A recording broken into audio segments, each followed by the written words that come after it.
Hi, everybody. It's Beverly here. I'm recording this a wee bit later than I was going to today. I seem to be going up and down and back and forth in a little cold that's trying to take hold again. So I've just been gentle with myself. Um, so that also brings me to today's post for a year of discomfort.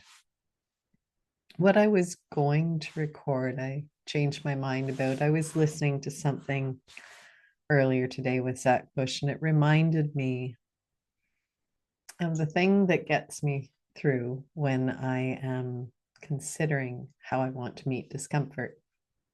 I don't always do it very well, but I'm always attempting. I'm always trying to put in the effort to meet discomfort.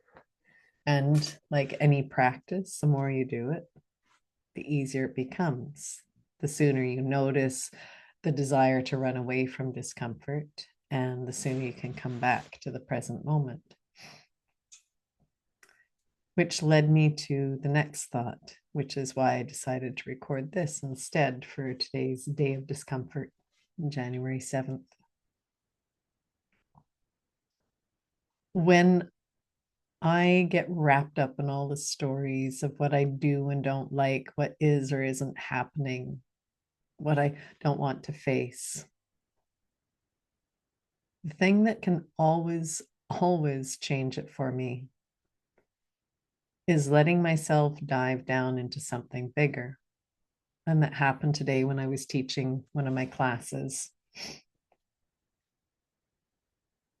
I let the meditations I start with be quite spontaneous. And the right thing always appears. And today's right thing was talking. It started as chakras, but for me, what it led to was this consideration, this remembering of what and who we truly are. Discomfort comes from thinking you're this person with a name, with a title, with all your stories wrapped up in your body, having your day, your life, all your pains, all your sorrows, all your angers, all your joys. And it gets us so stuck in this mire that everything is uncomfortable and everything seems too difficult. But here's perspective I like. We are not all of that. We only exist in each moment that is happening as it's happening. And beyond that, we are these incredible beings, these vessels, look at all that have been created to take us through this life. Can you even comprehend the things that happened in order for the universe to decide on this blueprint for this body based on a lot of stuff that came before of your parents, of energies, of things you need to do, and then to take this blueprint and implant it in a DNA code that starts to take shape and take form as you start to become a fetus. And it's like an architect rolling out the blueprints, going, okay, this goes here, this goes here, this goes here. And then it starts to work with the builders to place everything where it needs to be placed. And like every building, it doesn't always go perfectly, but we're stuck in that idea of perfect. Maybe it's going the way it was meant to be. And then we are going through day after day of discomfort, a cell splitting and splitting and splitting again, things growing and forming, things taking shape until eventually, kind of like a butterfly, this fetus all of a sudden exists within this womb, within this watery womb or room. And it grows and it grows until it becomes so uncomfortable, so incredibly tight in that space that whether it feels safe there or not, it has no choice but to depart this place it's existed for 9 months. And not only existed, but existed in the absolute peak of possible physicality, more nerve endings than you will ever have in your entire life afterwards. A microbiome that is also in every part, the brain everywhere, that breaks the blood-brain barrier. All these amazing things are happening. And somewhere in there, it must think, well, this is the ultimate. This is everything. This is what I must have come here for. I have reached the end. But that discomfort forces it in a moment to understand that it is time to just let go, move, shift, and find its way out. And again, it's the discomfort that forces it. And within the discomfort, something amazing happens. Given the opportunity to be born naturally, a baby moving through a vaginal canal picks up all the bacteria its skin and body are ever going to need from its mother. It protects it. It's a layer. And yes, life is not perfect. And we then have to have C-sections sometimes. Other things occur.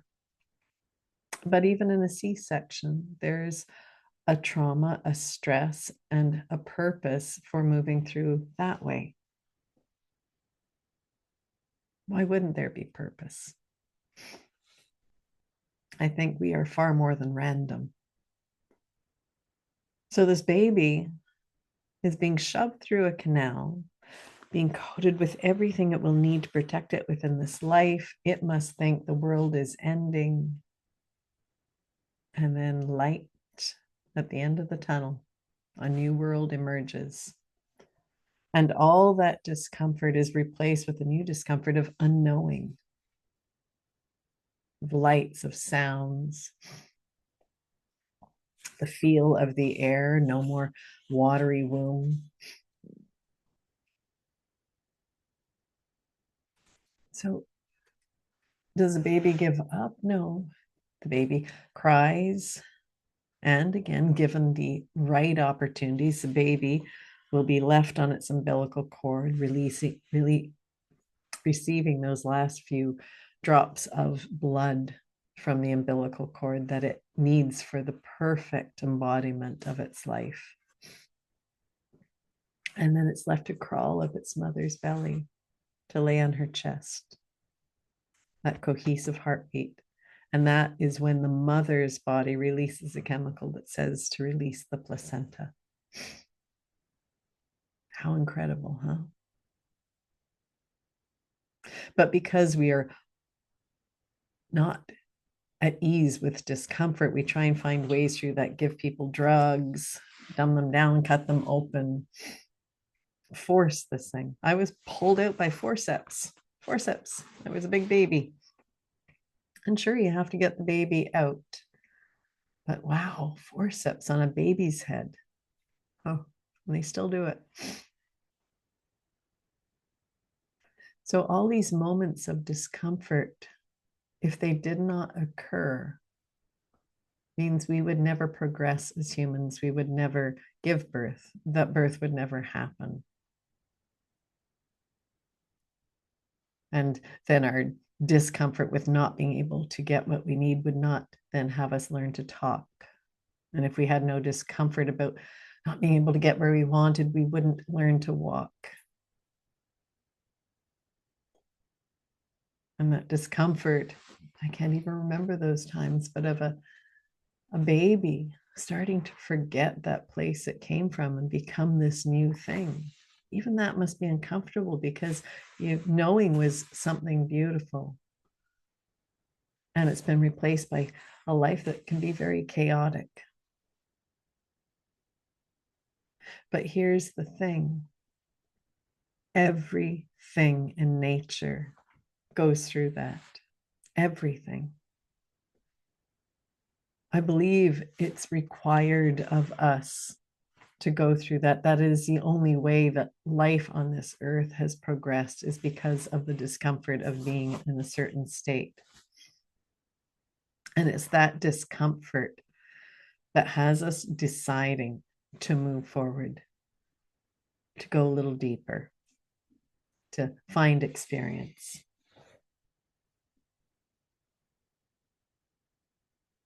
I have endless stories of the discomforts of my life, but the more interesting stories were the ones that happened after I let myself go through the discomfort. The least interesting are the ones where I didn't face the discomfort and I stayed as I was. It just left me in a very uncomfortable place for a lot longer, longer than I needed to be. If I just pushed gently into that discomfort, things would have changed much sooner.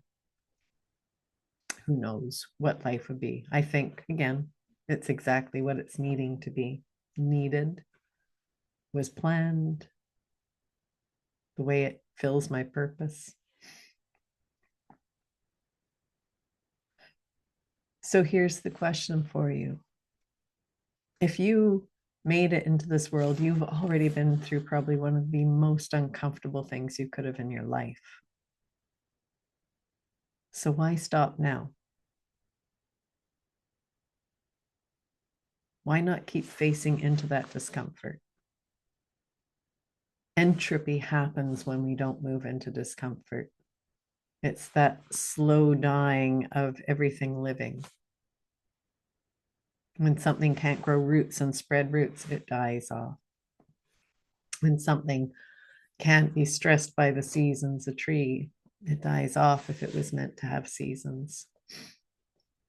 So, what is happening to us as we move farther and farther and farther away from existing within discomfort? Remember, discomfort is stress. Too much stress is not great, but everything in us requires stress to change, to grow, to heal. It is a requirement of us as humans, as of us as nature. So, what would it be worth to you to move forward, to not stagnate, not get sick, not be in pain?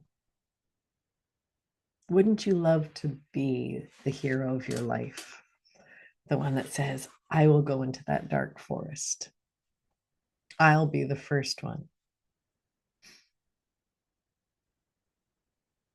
I can tell you, because I've done it many times, it changes you, and it changes you in amazing ways. It doesn't have to be big. Every time you face into discomfort and you move into it and you let things get just achy and unmucked, well, that's when the change that matters happens. And you find yourself.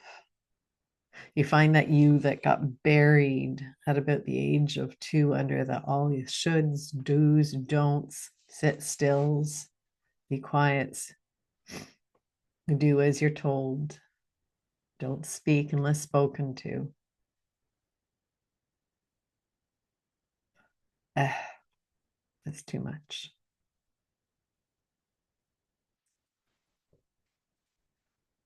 So if in there you see yourself, you hear that little rumbling that says, I'm done. It's time to burst out of this womb that I've been stuck in for a long time. It's getting too tight. Well, do something, or connect with me and let me support you in finding the right way out of that womb. And when you're out, you'll have to do the hard work. You'll also have to do the hard work of climbing from where you arrive into that place that you're doing. But when there's support there, it's a hell of a lot easier. Happy year of discomfort. Take care of yourselves. And now I'm going to go take care of this weird little cold that's going on through me. Have a good night. See you tomorrow.